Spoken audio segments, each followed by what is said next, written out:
Hello friends, welcome to my YouTube channel. तो आज के इस पर्टिकुलर वीडियो में मैं आपके लिए लेके आई हूँ क्लास 11 का जो सोशलॉजी की बुक है। जिन स्टूडेंट्स के पास समाजशास्त्र की बुक है, हिंदी मीडियम वाले स्टूडेंट्स के लिए, उसका चैप्टर नंबर 1 जिसका टाइटल है समाजशास्त्र एवं समाज। आज मैं ये स्टार्ट कर रही हूँ और ये जो चैप्टर नंबर 1 है ये बुक 1 से है। दो बुक है सोशलॉजी की क्लास 11 में। एक बुक का नाम जो फर्स्ट बुक है उसका नाम है समाजशास्त्र परिचय। तो ये मैं आज उसी का चैप्टर नंबर 1 स्टार्ट कर रही हूँ, जिसका हमारा जो टाइटल है वो ये है समाजशास्त्र एवं समाज। तो चलिए स्टार्ट कर लेते हैं बिना टाइम वेस्ट के। एंड इस वीडियो में आपको बहुत ही इजी एक्सप्लेनेशन मिल जाएगी एंड आई होप ये वीडियो देखने के बाद आपको बहुत अच्छे से चैप्टर नंबर 1 क्लियर हो जाएगा। एंड मैं कोशिश करूंगी कि हमारा जो चैप्टर नंबर 1 है वो एक ही वीडियो में कवर हो जाए, क्योंकि मिड टर्म एग्जाम भी आ रहे हैं स्टूडेंट्स के। तो उसमें जो है हमारे फर्स्ट बुक से 4 चैप्टर आ रहे हैं, आप सिलेबस देख सकते हैं।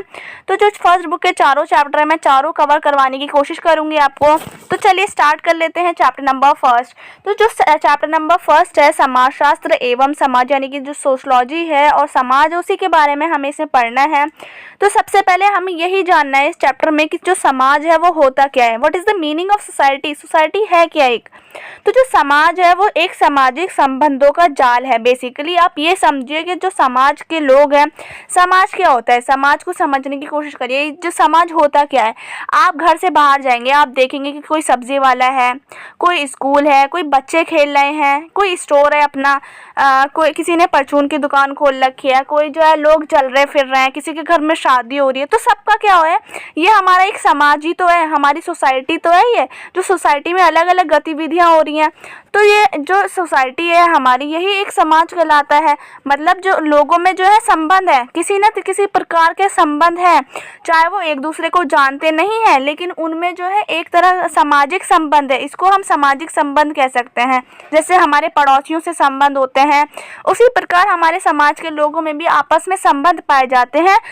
तो समाज जो है सामाजिक संबंधों का जाल है। समाज के जो लोगों में, सोसाइटी के जो लोगों में संबंध पाए जाते हैं, उनके सोसाइटी के लोगों में जो रिलेशन पाया जाता है, उसी को ही हम सामाजिक संबंध कहते हैं। उसी से हमारा एक समाज का निर्माण होता है, उसी से हमारा समाज डेवलप होता है। तो आई होप आप समझ गए होंगे समाज का मतलब यही होता है बेसिकली, कि समाज के लोगों में, सोसाइटी के लोगों में जो संबंध पाए जाते हैं, उसी का जाल, उसी के संबंध से एक हमारा समाज का निर्माण होता है। अब हम बात करते हैं समाज की प्रमुख विशेषताएं। तो यहाँ पर हमारे 5 पॉइंट आ जाते हैं विशेषताएं में। तो यहाँ पर जो 5 पॉइंट है इसको पढ़ लेते हैं ध्यान से, और ये इंपॉर्टेंट है, आ जाता है काफ़ी बार एग्जाम में, इसकी विशेषताएं और डेफिनेशन। तो ध्यान से सुनिएगा, कंसंट्रेशन फुल रखिएगा ताकि आपको अच्छी तरीके से समझ आ जाए हर एक चीज़। तो जो सबसे फर्स्ट पॉइंट है वो ये है कि हमारा जो समाज है वो अमूर्त है। अब अमूर्त का मतलब ये होता है कि एब्स्ट्रैक्ट है। एब्स्ट्रैक्ट हम कह सकते हैं, जो जिसको हम छू नहीं सकते उसको हम एब्स्ट्रैक्ट कहते हैं। यानी कि जो हमारी सोसाइटी है, वो सोसाइटी क्या होती है, सोसाइटी यही होती है, मैंने आपको बताया था कि समाज के जो लोगों में, सोसाइटी के जो लोगों में सामाजिक संबंध जो पाए जाते हैं, आपस में एक दूसरे से संबंध जो पाए जाते हैं, अब वो संबंध जो होते हैं वो एब्स्ट्रैक्ट होते हैं, अमूर्त होते हैं। वो संबंध, समाज के जो संबंध होते हैं वो एब्स्ट्रैक्ट कैसे होते हैं, जिनको संबंध ऐसे तो होंगे जिसको हम छू नहीं सकते। तो संबंधों को छुआ जा सकता है क्या? नहीं। तो जो संबंध है उनको हम छू नहीं सकते, उसको हम छू नहीं सकते, इसलिए हम ये कहते हैं कि समाज का जो संबंध है वो अमूर्त है। तो हम यही कह सकते हैं कि जो समाज है हमारा, वो भी एक अमूर्त समाज है। ठीक है। अब सेकंड पॉइंट में आ जाता है, समाज में समानता और भिन्नता है। यानी कि समाज में जो है इक्वालिटी है बहुत ज़्यादा। क्या है? समाज के लोगों में इक्वालिटी है। अब हमारी जो मान लीजिए सरकार है या कोई भी हेड ऑफिस है या कुछ भी होता है, तो वो ऐसा तो नहीं करते ना कि उनको जो है उनके लिए रूल्स एंड रेगुलेशन लगाएंगे। जो निचली सतह के लोग हैं उनके लिए रूल्स एंड रेगुलेशन फॉलो करेंगे वो लोग, और जो अमीर लोग हैं या जो ऊंची जाति के हैं उनके लिए रूल्स एंड रेगुलेशन नहीं होंगे। ऐसा बिल्कुल नहीं है, सब में इक्वल होता है, सब में इक्वालिटी को देखा जाता है। सोसाइटी में इक्वालिटी होती है और हमारी सोसाइटी में बहुत ज़्यादा भिन्नता भी होती है। यानी कि समाज में काफ़ी भिन्नता है। उसमें जो है समाज में क्या होता है, अलग अलग तरह के डिफरेंट टाइप्स के लोग रहते हैं, different types of people in our society, मतलब कि हर तरह के लोग रहते हैं, कोई कोई से कल्चर का होता है, सबकी संस्कृति अलग होती है। तो ये हम ये कह सकते हैं कि समाज में जो है समानता भी, इक्वालिटी भी और अलग अलग तरह के लोग रहते हैं समाज में। अब थर्ड पॉइंट है पारस्परिक सहयोग एवं संघर्ष। पारस्परिक कहते हैं, पारस्परिक का मतलब बेसिकली यही होता है कि जो आपस में लोग हैं उनमें जो एक दूसरे से जो संबंधों का भाव है, संबंध का भाव, उसी को हम पारस्परिक कहते हैं। और संयोग होता है जैसे कि मिलजुल कर काम करने का भाव है। तो जो लोग हैं उनमें आपस में पारस्परिक सहयोग है, एक दूसरे आपस में जो है मिलजुल कर काम करने का भाव है, आपस में संबंध है। और वो उन लोगों को जो है स्ट्रगल भी करना पड़ता है, यानी कि जो समाज में लोग रहते हैं वो अपने स्ट्रगल करते हैं, मेहनत करते हैं, जब भी तो वो अपनी रोजी रोटी कमा के खाते हैं।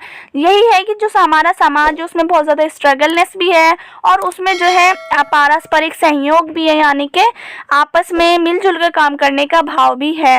अब फोर्थ पॉइंट है आश्रित रहने का नियम, यानी कि कह सकते हैं हम हमारा जो समाज है वो दूसरों पे आश्रित रहता है, यानी कि किसी और पे डिपेंड होना पड़ता है समाज के लोगों को। यानी कि जो हमारे सोसाइटी के लोग होते हैं वो अपने ऊपर डिपेंड नहीं होते। जैसे कि हमें कुछ चाहिए, हम कहाँ पर जाएंगे, हमें खाने का सामान चाहिए, हमें तेल चाहिए, चीनी चाहिए, तो हम किसी जनरल स्टोर पे जाएंगे सामान खरीदने, ठीक है। भले ही हम उसको पैसे देंगे लेकिन हमें उस पर डिपेंड होना पड़ रहा है। अगर हम बीमार हो जाते हैं तो हमें हॉस्पिटल जाना पड़ता है, हम हॉस्पिटल के डॉक्टर्स पे डिपेंड होते हैं। तो हम हर चीज़ खुद नहीं कर सकते, एकदम ऐसे नहीं हो सकता कि हम हर चीज़ खुद ही कर लें। तो इसलिए कहा जा रहा है कि हमें आश्रित रहना पड़ता है, यानी कि किसी और पे, समाज के दूसरे लोगों पर डिपेंड होना पड़ता है। तो यही हो रहा है, बताया जा रहा है इस फोर्थ पॉइंट में कि समाज के जो लोग हैं उनको दूसरों पे डिपेंड होना पड़ता है, आश्रित रहना पड़ता है। अब फिफ्थ पॉइंट में आ जाता है समाज जो है वो परिवर्तनशील है। परिवर्तनशील यानी कि जो वेरिएबल हम कह सकते हैं, वेरिएबल या फिर चेंजेबल। तो चेंजेबल है हमारा जो समाज है उसमें बहुत ज़्यादा परिवर्तन आता रहता है।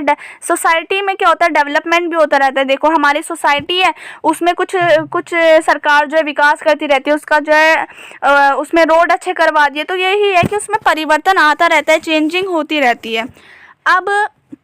अब हम बात करते हैं व्यक्ति और समाज में संबंध। एक व्यक्ति है और समाज है। एक व्यक्ति में जो समाज के संबंध होते हैं वो किस प्रकार होते हैं, और यहाँ पर ये भी बताया जा रहा है कि जो मनुष्य है यानी कि जो इंसान है वो एक सामाजिक प्राणी है। सामाजिक प्राणी किसे कहते हैं, सामाजिक प्राणी कहते हैं कि जो समाज में रहता है। मनुष्य एक समाज में ही तो रहता है, तो मनुष्य जो है एक सामाजिक प्राणी भी है क्योंकि वो समाज में ही रहता है, सोसाइटी में रहता है, इसलिए उसको एक सामाजिक प्राणी कहा गया है।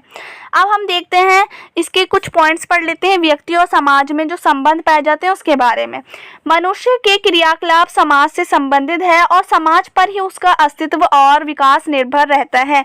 यानी कि क्रियाकलाप हम किसे कहते हैं, एक्टिविटीज़ को। तो मनुष्य की जो एक्टिविटीज़ हैं वो समाज पे ही तो, सोसाइटी में ही तो संबंधित है।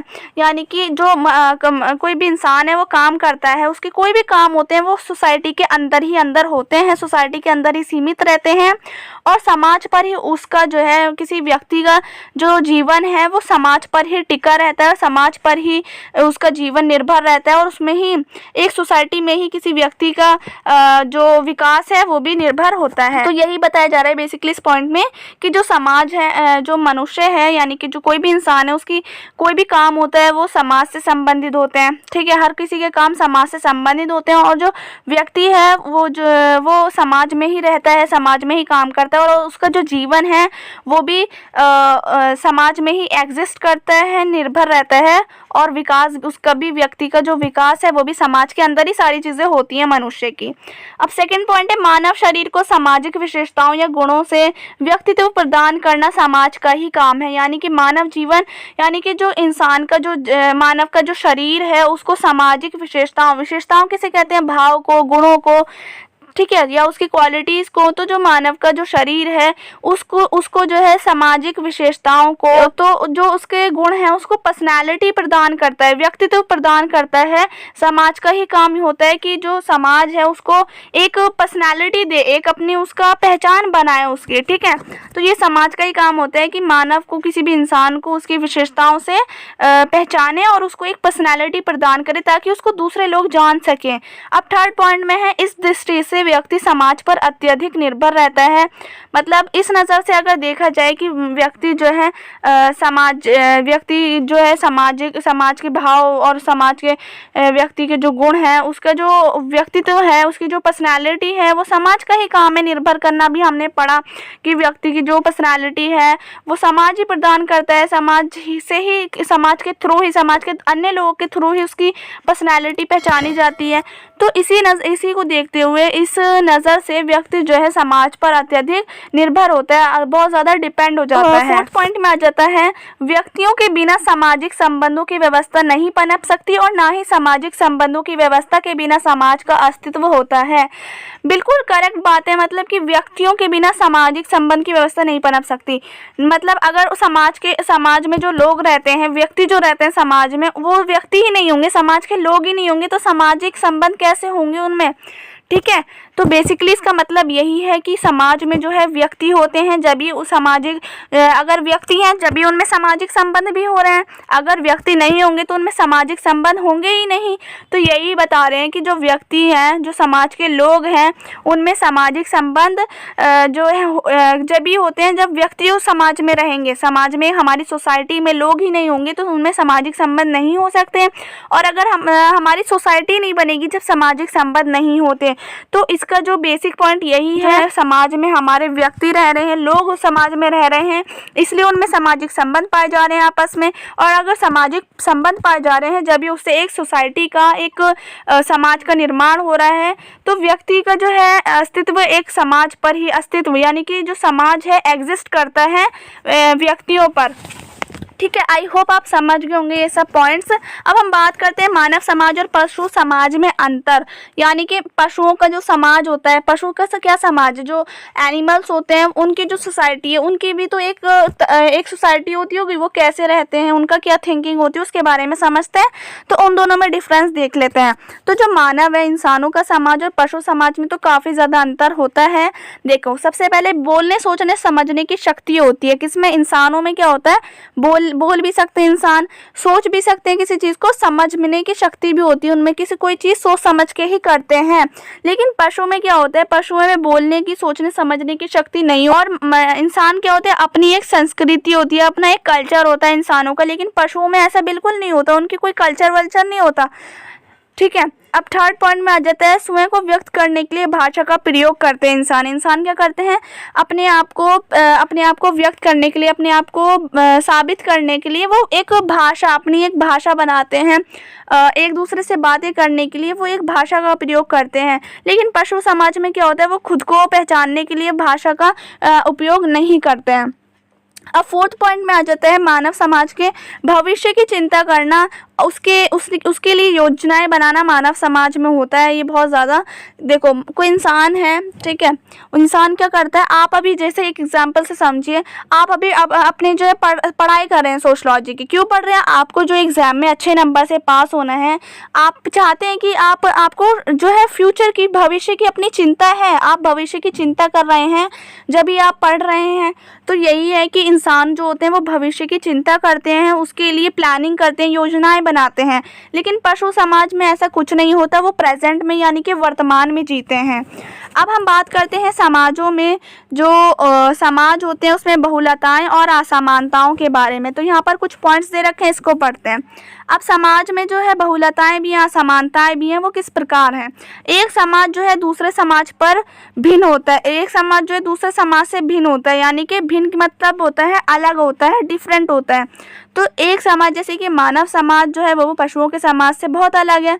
और हम अगर मनुष्य की समाज की बात करें, वो भी अलग होता है। जैसे यहाँ का जो समाज है किसी और कंट्री के समाज से, किसी और कंट्री की सोसाइटी से अलग होगा, क्योंकि सबका रहन सहन अलग होता है। तो यही है, सबके जो डिफरेंट टाइप्स के समाज होते हैं, अलग अलग तरह के हर जगह सोसाइटीज़ होती हैं। अब सेकंड पॉइंट है, हम एक से अधिक समाज के सदस्य बनते जा रहे हैं। इंसान क्या हो रहे हैं, अब इंसान जो है धीरे धीरे जो है एक से ज़्यादा समाज के हिस्से बनते जा रहे हैं। कैसे? थर्ड पॉइंट में लिखा है दूसरे समाजों से अंत क्रिया करते हैं, उनकी संस्कृतियों को ग्रहण करते हैं। मतलब सेकंड पॉइंट का जो मतलब निकलता है वो थर्ड पॉइंट में निकल रहा है। अब सेकंड पॉइंट में हमें बता रहे थे कि जो इंसान है वो एक से ज़्यादा समाज के सदस्य बन रहे हैं। कैसे बन रहे हैं? जो इंसान है वो दूसरे समाजों में जाते हैं, दूसरे जो है सोसाइटीज़ में जाते हैं और वहाँ पर जाके अपना काम धंधा करते हैं, तो उनकी जो संस्कृति है, उस समाज की जो संस्कृति है वो उसको भी अपनाते हैं और इसको भी अपनाते हैं। तो हो गया ना, वो दो समाज के या दो से ज़्यादा अधिक समाजों के सदस्य बनते जा रहे हैं। ठीक है, आई होप आप समझ रहे होंगे। तो यही है, दूसरे समाजों में जाके काम वाम करते हैं तो उनकी संस्कृति को अपनाते हैं, ग्रहण करते हैं, उनके कल्चर्स को अपनाना है। ठीक है, अब फोर्थ पॉइंट में आ जाता है, इस प्रकार आज हमारी जो संस्कृति है एक मिश्रित संस्कृति तथा हमारा जो समाज है एक बहुलवादी समाज, यानी कि जिसको हम एक से ज़्यादा समाज में परिवर्तित होता जा रहा है। यानी कि इसका मतलब ये है कि आज क्या हो रहा है, इस प्रकार जो है आज हमारी जो संस्कृति है, हमारा जो कल्चर है वो मिश्रित हो रहा है, यानी कि उसमें एक मिक्सचर आ गया है, वो मिक्स होए जा रहा है संस्कृति। हमारा कल्चर एक अकेला कल्चर नहीं बना है, हमारा जो कल्चर है वो मिक्स होके बहुत ज़्यादा एक मिश्रण वाला कल्चर बन गया है। ठीक है, क्योंकि जो लोग हैं वो दूसरे समाज में काम करने जाते हैं तो वो उसकी कल्चर को अपनाते हैं और इधर का भी अपनाते हैं, तो वो कल्चर जो है वो मिक्स होता जा रहा है और हमारा जो समाज है वो बहुलवादी समाज में परिवर्तित होता जा रहा है। यानी कि बहुलवादी समाज हम कहते हैं जो एक से ज़्यादा समाज हो, ठीक है, एक से ज़्यादा सोसाइटी का हिस्सा बनना, तो उसमें जो है ज़्यादातर लोग अपने आप को परिवर्तित कर रहे हैं, उसमें अपने आप को ढाल रहे हैं। अब फिफ्थ पॉइंट में आ जाता है, हमारे समाज में असमानता समाजों के बीच केंद्र बिंदु है। यानी कि असमानता हम कहते हैं अनइक्वालिटी को। तो जो हमारी सोसाइटी है, हमारा समाज है, उसमें अनइक्वालिटी जो समाज है उनके बीच केंद्र बिंदु बनता जा रहा है। ये जैसे अमीर और गरीब में अनइक्वल, मतलब अमीर और गरीब में भेदभाव करना, मतलब समाज के जो लोग हैं, कुछ लोग ऐसे भी हैं समाज के जो बहुत ज़्यादा भेदभाव करते हैं अमीर गरीब पे, ऊंची जाति पे, नीची जाति पे। तो यही बता रहे हैं कि जो समाज है उसमें असमानताएं भी हैं। ठीक है, अब हमने जो है समाज को अच्छी तरीके से समझ लिया। आई होप आप समझ गए होंगे सारे पॉइंट्स को। अब हम बात करते हैं समाज शास्त्र की। तो इसका चैप्टर का क्या नाम था? समाज शास्त्र एवं समाज। तो हमने सोसाइटी के यानी कि समाज के बारे में अच्छी तरीके से समझ लिया। अब हम पढ़ते हैं समाज शास्त्र क्या होता है। तो समाज शास्त्र यानी कि सोशलॉजी जो हमारी बुक है उसके बारे में समझते हैं, उसका मीनिंग क्या होता है। What is the meaning of sociology? तो समाजशास्त्र जो है वो सामाजिक संबंधों का व्यवस्थित व क्रमबद्ध तरीके से अध्ययन करने वाला विज्ञान ही समाजशास्त्र है। देखो इतने हार्ड तरीके से लिखा होता है बट इसका मीनिंग इतना हार्ड होता नहीं है। आप अपना कंसंट्रेशन रख के फुल अच्छी तरीके से समझने की कोशिश करिए, प्रयास करिए समझने का, तो आप समझ सकेंगे। इसका जो है मीनिंग बहुत आसान है। मतलब समाज में जो लोगों में संबंध पाए जाते हैं हम उसको समाज कहा, लेकिन जो हमारा समाज शास्त्र है, जो सोशलॉजी है, वो समाज के जो लोगों में संबंध पाए जाते हैं ना, उसी संबंधों को एक व्यवस्थित कहते हैं, सिस्टमैटिक तरीके से, क्रमबद्ध कहते हैं, सीरियल वाइज या सीक्वेंस के तरीके से उसको अध्ययन करने वाला विज्ञान ही समाजशास्त्र कहलाता है। तो यानी कि हम कह सकते हैं बेसिकली इसका मतलब ये है कि जो सामाजिक संबंध होते हैं उसको, सामाजिक संबंध में जो समाज के लोगों में संबंध पाए जाते हैं वो अच्छे भी हो सकते हैं, बुरे भी हो सकते हैं, लड़ाई झगड़ा भी हो सकता है उन संबंधों में, और ऊंच भेदभाव भी हो सकता है। तो उसमें जो है संबंध में उसको एक सिस्टमैटिक तरीके से, एक सीरियल वाइज, एक सीक्वेंस के तरीके से उसका अध्ययन करना, सीक्वेंस के साथ स्टडी करने वाली जो विज्ञान है उसी को हम समाजशास्त्र कहते हैं। आई होप आप समझ गए होंगे। समाजशास्त्र हम एक सीक्वेंस से और एक सिस्टमैटिक तरीके से स्टडी करने को ही हम समाजशास्त्र कहते हैं। अब हम दो प्रकार के समाजशास्त्र के बारे में जानेंगे। दो प्रकार के समाजशास्त्र कौन कौन से हैं? एक समष्टि समाजशास्त्र और एक व्यष्टि समाजशास्त्र। तो समष्टि जो होता है उसमें जो है बड़े समूहों, संगठनों तथा सामाजिक व्यवस्थाओं का अध्ययन करना। इसमें हम समष्टि समाजशास्त्र में किस चीज़ के बारे में अध्ययन करते हैं? अध्ययन मतलब स्टडी किस चीज़ की करते हैं हम? जो बड़े बड़े ग्रुप्स होते हैं। अब सामाजिक व्यवस्था किसे कहते हैं? Social system. बड़े बड़े ग्रुपों में जो सोशल सिस्टम होता है उसके जो बड़े ग्रुप का सोशल सिस्टम है उसके बारे में समझना, ठीक है। व्यवस्था क्या है उनकी सामाजिक व्यवस्था है क्या, तो उसी के बारे में स्टडी करना, उसी के बारे में अध्ययन करना समष्टि समाजशास्त्र में आ जाता है।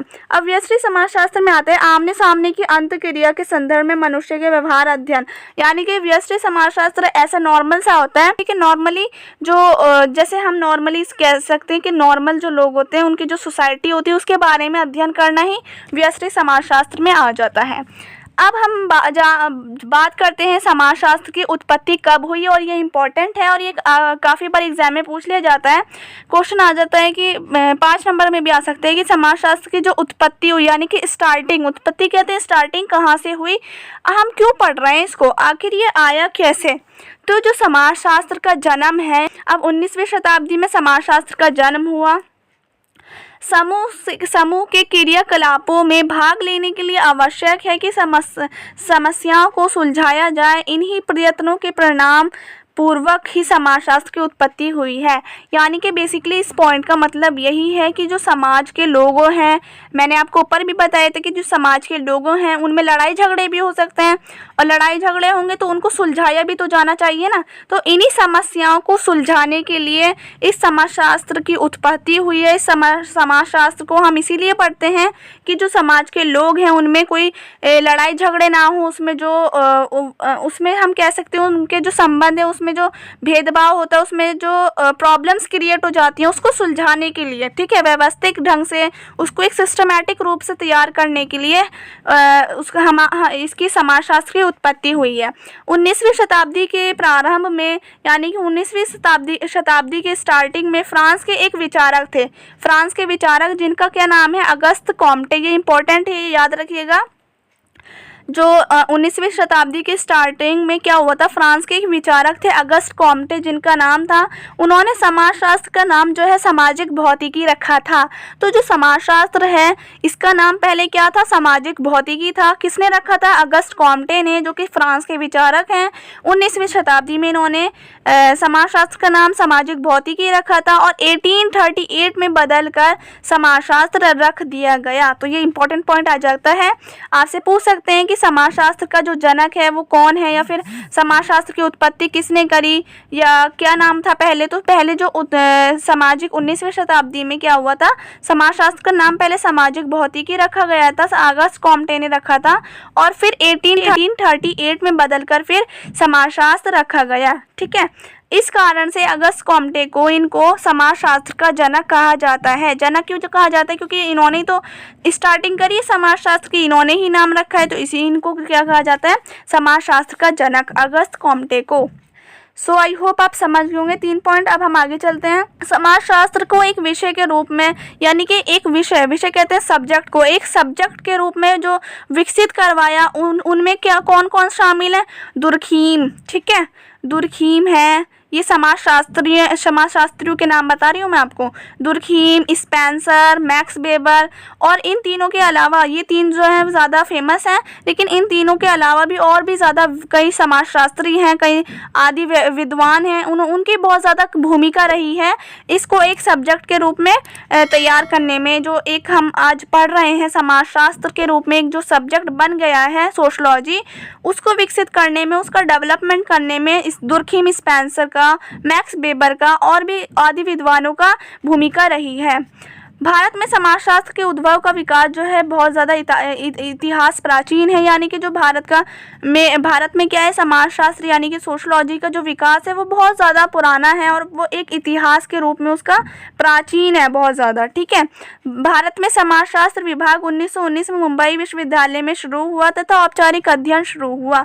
मतलब भारत में क्या था, समाजशास्त्र जो है, समाजशास्त्र विभाग वो 1919 में मुंबई का जो एक विश्वविद्यालय है उसमें स्टार्टिंग हुई, ठीक है। सबसे पहले कहाँ हुआ, कहाँ पर हमने समाजशास्त्र को ये पढ़ा हमने कि जो समाजशास्त्र है उसकी जो सबसे पहले पढ़ाई हुई वो कहाँ पर हुई, 1919 में मुंबई के विश्वविद्यालय में, और विश्वविद्यालय में इसकी स्टार्टिंग हुई। विश्वविद्यालय का नाम क्या था, लेडी इरविन कॉलेज, ठीक है। तो ये याद रखिएगा, 1919 में मुंबई में लेडी इरविन कॉलेज में समाजशास्त्र की जो विभाग है उसकी जो है समाजशास्त्र की औपचारिक अध्ययन शुरू हो गया था, यानी कि फॉर्मल तरीके से इसका, फॉर्मल मैनर में इसका स्टडी जो है स्टार्टिंग हो गई थी समाजशास्त्र की 1919 मुंबई के विश्वविद्यालय, मुंबई के कॉलेज में, लेडी इरविन कॉलेज में। Okay, so understand, I hope आप सब समझ गए होंगे। अब हम बात करते हैं भारत में समाजशास्त्र के अध्ययन की आवश्यकता क्यों है। तो जो भारत का जो समाजशास्त्र है, सोशलॉजी है, बेसिकली सोशलॉजी हमें क्यों पढ़ना है हम ये देखते हैं। तो ये भी इम्पोर्टेंट पॉइंट है, काफ़ी बार एग्जाम में पूछ ले जाते हैं कि जो सोशलॉजी है उसको पढ़ने की, उसको स्टडी करने की क्यों ज़रूरत है, क्या ज़रूरत है इसको पढ़ने की, इससे होगा क्या। तो इसके बारे में जानते हैं। तो भारत में क्या क्या है, क्षेत्रवाद है, भाषावाद है, सांप्रदायवाद है, जातिवाद है आदि समस्याओं को व्यवस्थित ढंग से सुलझाने के लिए समाजशास्त्रीय अध्ययन आवश्यक है। यानी कि हमने ये समझा कि क्यों ज़रूरी है पढ़ना। भारत में इतने सारे ज़्यादा वाद हैं, क्षेत्रवाद, भाषावाद, सांप्रदायवाद, जातिवाद और भी समस्याएं हैं। तो इन सारी समस्याओं को एक सिस्टमैटिक तरीके से, सिस्टमैटिक ढंग से, व्यवस्थित ढंग से सुलझाने के लिए इसकी बहुत ज़्यादा भूमिका है और इसलिए ही हम समाजशास्त्र को पढ़ते हैं, ताकि हम इन सब चीज़ों को एक सिस्टमैटिक मैनर के रूप में सुलझा सकें। ठीक है, आई होप आप समझ गए होंगे क्यों हमें ये पढ़ने की ज़रूरत है। इन सब चीज़ों को एक सिस्टमैटिक मैनर से सुलझाने के लिए समाजशास्त्र का अध्ययन करना आवश्यक है। इसी कारण भारत में विभिन्न समस्याओं के समाधान हेतु समाजशास्त्र का अध्ययन जो है बहुत ज़्यादा लोकप्रिय होता जा रहा है। इन चीज़ों को सुलझाने के लिए बहुत ज़्यादा इसकी मान्यता हो गई है समाजशास्त्र की। दूसरे समाजों के समाजशास्त्र में अब क्या होता है, दूसरे समाजों के साथ तुलनात्मक अध्ययन होता है। यानी कि हमने अभी स्टार्टिंग में पढ़ा था ना, पशुओं के समाज में और मनुष्य के समाज में अंतर देखा था। तो डिफरेंस बिटवीन जो पॉइंट्स होते हैं वही हो रहे हैं, उसी को हम डिफरेंस बिटवीन को हम तुलनात्मक कहते हैं। तुलनात्मक स्टडी होती है, इसमें डिफरेंस बिटवीन करते हैं हम। दूसरे समाजों को ले लेंगे, एक हमारा समाज ले लेंगे और एक दूसरा समाज ले लेंगे, या किसी और का समाज ले लेंगे, एक दूसरा, दो समाज ले लेंगे और उसमें जो है वो देखेंगे इन दोनों में डिफरेंस क्या है। ठीक है, जैसे कि हमने पशुओं के समाज और मानव समाज में देखा था स्टार्टिंग में। अब फोर्थ पॉइंट में आ जाता है सामाजिक गतिशीलता के बारे में। सामाजिक गतिशीलता के बारे में पता लगता है क्या है, होता है सामाजिक गतिशीलता किसे कहते हैं, तेजी, मतलब समाज के जो लोग हैं उनके बारे में तेज़ी से जो है परिवर्तन हो रहा है, तो उसी के बारे में पता चलता है हमें इसमें। समाजशास्त्र की प्रकृति की प्रमुख विशेषताएं। अब यहाँ पर जो है प्रकृति की प्रमुख विशेषताएं में हमारे 4 पॉइंट आ जाते हैं। ये तो आपको याद रखना पड़ेगा, और याद क्या रखना है, एक बार पढ़ लेते हैं, सुन लेंगे ध्यान से तो आप समझ सकेंगे, बहुत ही ईजी है। अब समाजशास्त्र जो है, जो हमारी सोशलॉजी, वो एक सामाजिक विज्ञान है, यानी कि एक सोशल साइंस है, वो प्राकृतिक विज्ञान नहीं है। तो यहाँ पर कहा जा रहा है समाजशास्त्र एक सामाजिक विज्ञान है, ना कि प्राकृतिक विज्ञान। यानी कि जो सोशलॉजी है वो एक सोशल साइंस है, नेचुरल साइंस नहीं है। ऐसे ही सेकंड पॉइंट में बता रहे हैं कि समाजशास्त्र जो है वो एक निरपेक्ष विज्ञान है, ना कि आदर्शात्मक विज्ञान। समाजशास्त्र जो एक निरपेक्ष विज्ञान है, आदर्शात्मक विज्ञान नहीं है वो। अब थर्ड पॉइंट में हमें बता रहे हैं समाजशास्त्र जो है वो अपेक्षाकृत एक अमूर्त है, अमूर्त विज्ञान है, ना कि मूर्त विज्ञान। ये वाला पॉइंट तो बहुत ईजी है। हमने अपेक्षाकृत किसे कहते हैं, तुलनात्मक। हमने पहले भी पढ़ चुके हैं कि कंपैरेटिवली, एक मतलब कंपैरिजन जिसमें होता है, तुलनात्मक अध्ययन करते हैं समाजशास्त्र में। तो समाजशास्त्र जो है तुलनात्मक है और इसमें जो है अमूर्त विज्ञान है, ये मूर्त विज्ञान नहीं है जिसको हम छू नहीं सकते। ऐसे संबंधों के बारे में हम पढ़ते हैं, सामाजिक संबंधों के बारे में पढ़ते हैं जो कि अमूर्त होते हैं, ठीक है, जिसको हम छू नहीं सकते। तो इसलिए कह रहे हैं कि एक तुलनात्मक भी है, तुलनात्मक यानी अपेक्षाकृत भी है, और एक अमूर्त विज्ञान है, मूर्त विज्ञान नहीं है। फोर्थ पॉइंट में है समाजशास्त्र एक सामान्य विज्ञान है, यानी कि एक ये नॉर्मल साइंस है, स्पेशल साइंस नहीं है, ना कि विशेष विज्ञान। So I hope you all understand this, आप सब समझ गए होंगे। अब हमारा जो फर्स्ट पार्ट था ये कंप्लीट हो गया है, एंड आई होप आप सभी को इतना जितना मैंने अभी आपको बताया समझ आ गया होगा। एंड इसका पार्ट सेकंड जो है मैं कोशिश करूँगी कि पार्ट सेकंड में हमारा चैप्टर कंप्लीट हो जाए। एंड प्लीज़ अगर आपको वीडियो अच्छी लगी तो प्लीज़ लाइक करिए, शेयर करिए एंड कमेंट करके बताइए कि आपको जो है कैसी लगी वीडियो। अगर कोई डाउट है तो आप मुझसे कमेंट सेक्शन में आके पूछ सकते हैं। So if you like the video then please share it and don't forget to subscribe my channel. Thanks for watching.